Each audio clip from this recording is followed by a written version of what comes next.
In a faraway kingdom, there lived a wealthy king with a daughter named Princess Leila.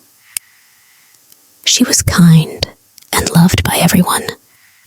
Leila had long golden hair and a warm smile that brightened even the coldest days. Many rich princes visited, hoping to marry her, but her father, King Alaric, wanted someone with wealth and power. One prince, Amir, was different. He came from a small, simple kingdom. Though he was not rich, but he was brave and kind. Amir heard about Princess Leila's goodness and beauty and felt he had to meet her. When Amir told his father, the old king, about his dream, his father felt worried. "Son, King Alaric is a proud man. He won't let you marry his daughter. He wants her daughter to marry with someone rich and powerful." But Amir was determined. "Father," he replied, "I must try. I may not be rich, but I have courage, and maybe that will be enough." With hope in his heart, Amir set off for King Alaric's castle. On the road, he saw a tall man working in the fields, lifting heavy stones with ease. "Hello," Amir greeted him. "You're very strong. May I know your name?" "I'm Jiro, a stonemason," the man replied. "And who are you?" "I'm Prince Amir, on my way to see King Alaric. I want to marry his daughter, though I know it won't be easy." Jiro smiled. "I respect your bravery, young prince. Perhaps I can be of help to you. My strength has served me well, and it may help you in your journey. May I join you?" Amir agreed, grateful for the company.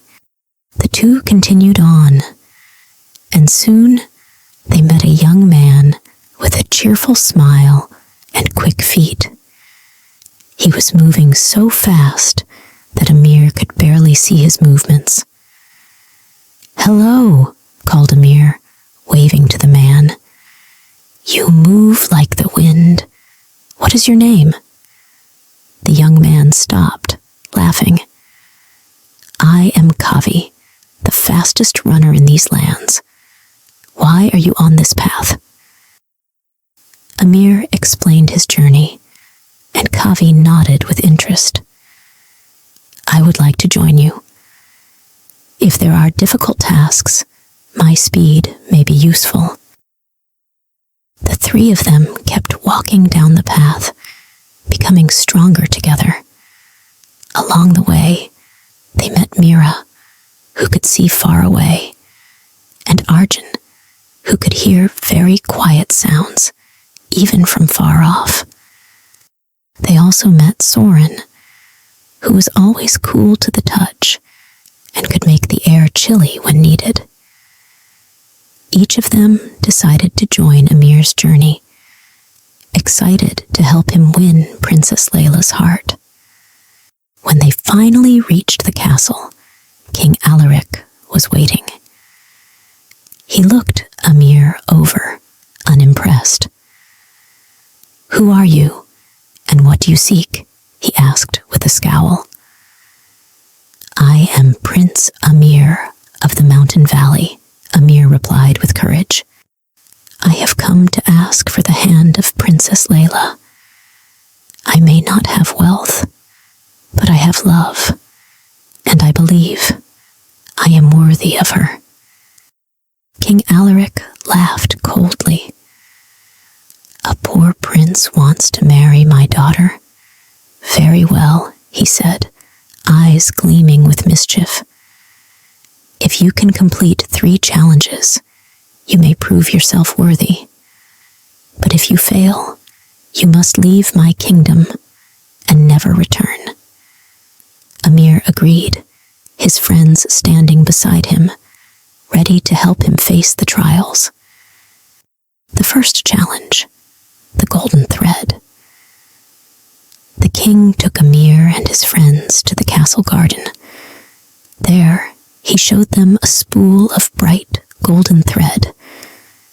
"Your first task," said King Alaric, "is to thread this spool through the whole castle, passing it through every room and doorway without breaking it.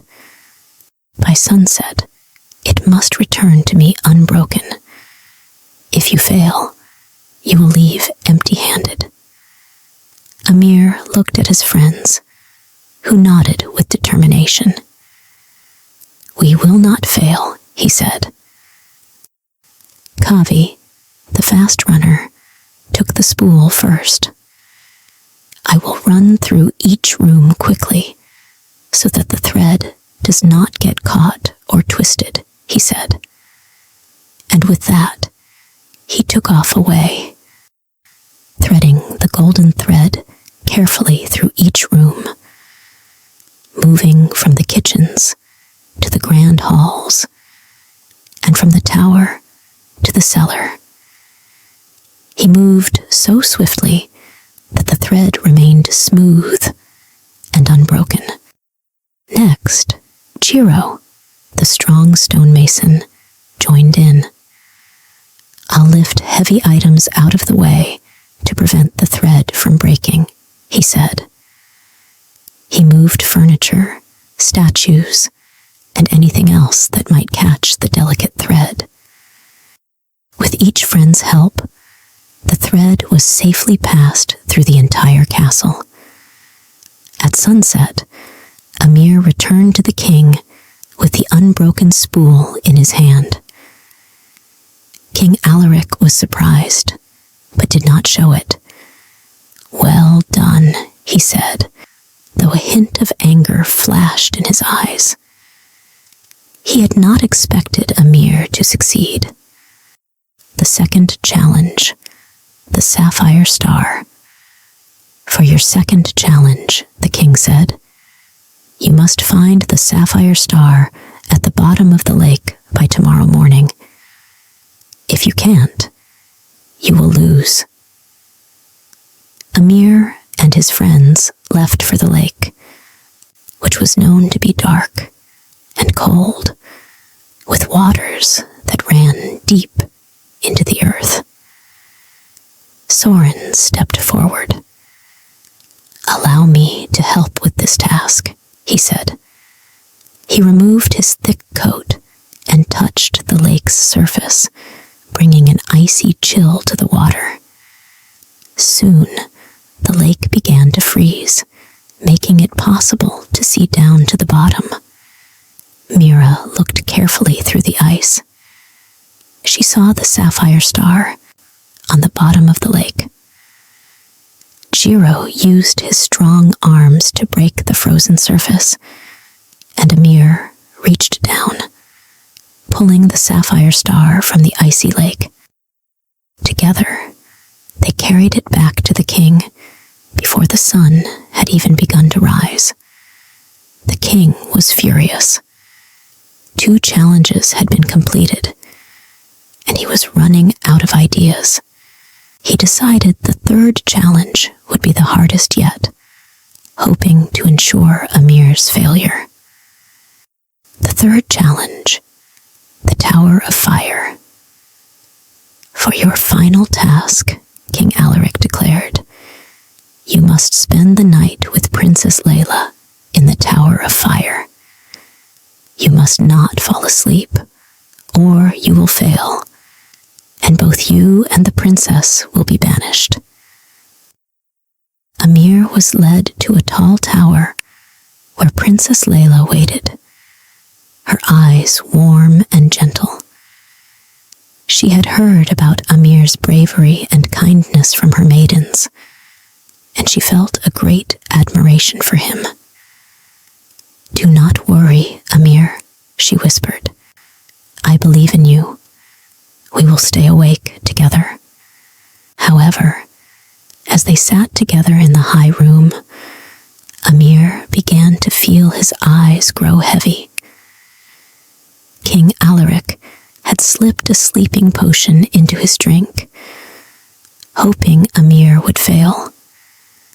But Arjun, with his sharp hearing, could hear Amir's breaths becoming soft and heavy, even from far below. "Wake up," Arjun called out. "Do not let the king trick you." Hearing his friend's voice, Amir made himself stand and stay awake. But the night was long, and the room got hotter as the king's servants added wood to the fires below the tower. Soren felt the heat and used his cool touch to keep Amir comfortable. At sunrise, Amir was still awake, holding Princess Leila's hand. They had shared many stories and learned about each other's kindness and bravery. When the sun rose, King Alaric came to the tower, expecting to find Amir asleep. Instead, he saw Amir wide awake, with Leila smiling next to him. King Alaric was surprised to see Amir still awake. His last challenge had failed, and he had to admit that the young prince had passed all the tests with great courage and strength. But the king wasn't ready to give up easily. He said, "Amir, you have shown me more than I expected, but the final decision is mine, and I am still not convinced. Tell me, what is your greatest treasure, if you have one?" Amir looked at his friends, Jiro, Kavi, Mira, Arjun, and Soren, who had helped him through every challenge. "My friends are my greatest treasure," he replied. "Each one has given me strength and wisdom when I needed it most. It is because of them that I have come this far, and without them, I wouldn't be here." King Alaric looked closely at Amir's friends and saw that they were truly special. But he also noticed how brightly Leila's eyes sparkled when she looked at Amir. He realized that Amir was not only brave, but also someone who valued loyalty and friendship. Princess Leila stepped forward and spoke to her father. "Father, Amir has done everything you asked and has shown us that being rich doesn't make someone worthy. I want to be with someone who values kindness and friendship more than gold and jewels. With Amir, I know I will be happy and feel safe." Seeing the love in his daughter's eyes, the king's pride started to fade. He understood that no amount of wealth or power could ensure his daughter's happiness. He sighed deeply and finally said, "Very well, Amir. You have shown great courage and wisdom. If my daughter is happy with you, then I will allow you to marry her." Amir smiled with relief and joy, and his friends cheered. The kingdom celebrated for 3 days. During the wedding ceremony, Amir promised his love to Leila in front of everyone. After the wedding, Amir, Leila, and their friends went back to Amir's small kingdom. Together, they helped the people and made life better for all. Amir's loyal friends found special roles in his kingdom. Jiro, the strong stonemason, built a beautiful palace for Amir and Leila to live in. Kavi, the fast runner, became the kingdom's messenger, making sure that messages reached even the farthest villages quickly. Mira, with her sharp eyesight, watched over the kingdom to protect it from danger. Arjun, who could hear from far away, became Amir's advisor, letting him know about distant problems. And Soren, who could bring cold, helped keep the kingdom's crops and wells safe during harsh seasons.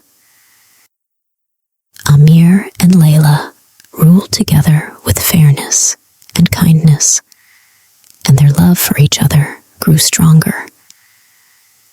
The people of the kingdom admired them because they showed that loyalty, kindness, and friendship were the true treasures of life. As a result, Amir's once small kingdom became a place where everyone could live with hope and joy, and even the poorest could find happiness.